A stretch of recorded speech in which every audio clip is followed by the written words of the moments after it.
Anyone else notice anxiety drops when you stop trying to control it?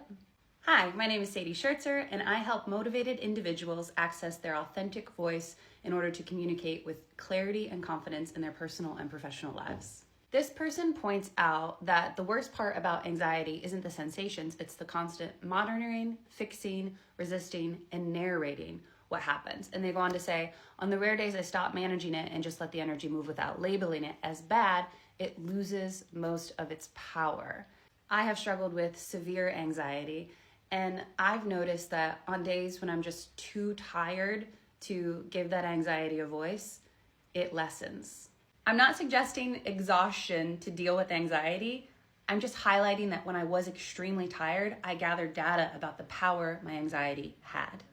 So I'll first share a few other things that have worked for me to help manage my anxiety, and then talk through the questions that I might ask somebody who approached me with a similar question. For me, naming my anxiety was incredibly empowering. I actually would give my various anxious thoughts that either popped up due to relationships or work stress, I would give them different names. And when I would start to hear that familiar voice in the back of my head, I would call it by its first name. And sometimes if I were in an appropriate place, I would speak the anxious thought out loud. And a lot of times I would end up laughing because it just seemed so silly when I said what was up here out loud. Now, other times those were real worries that I had, but by speaking them out loud, that would allow me to delve into why it was showing up as anxiety. Is it something that I wasn't confident in doing? Did I need to spend more time learning how to do the thing? Was it dealing with somebody who was a tough character and I wasn't sure how to relate to them?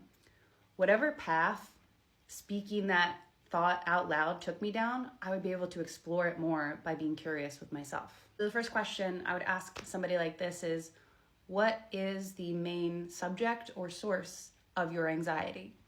Is it around relationships? Is it around body image? Is it around how you present yourself to the world? Is it a lot of different things? There's no wrong answer here, but when and how does anxiety show up for you? And I would ask a couple other questions like, what are the things you've already done to try and manage it? Are you journaling? Are you meditating? Do you get a chance to go for walks? Again, there's no wrong answer. Everyone deals with their anxiety in their own way, but there are active methods that we can adopt to try to help lessen or control those anxious thoughts. And what this person has already said is extremely powerful, which is when they stop trying to label it as bad and just let it move through them, it loses a lot of its energy. A really great example of this is diet. Okay, if we label candy as bad food and we label spinach, vegetables as good food, then anytime we want to have dessert, candy, cake, we will feel bad because we've labeled that as bad.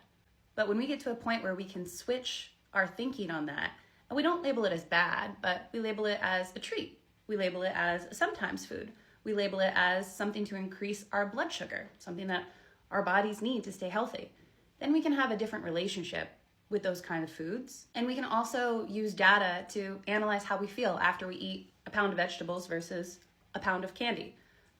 You'll feel better instantly with the candy, but eventually you'll have a sugar crash and you might start to feel poorly. So over time, we learn what our body needs and how our body responds to certain food. That's the same here. Over time, we learn that our anxious thoughts aren't bad. They're just a part of life. They might pop up from time to time in the same way that you might eat candy from time to time. That doesn't make it bad.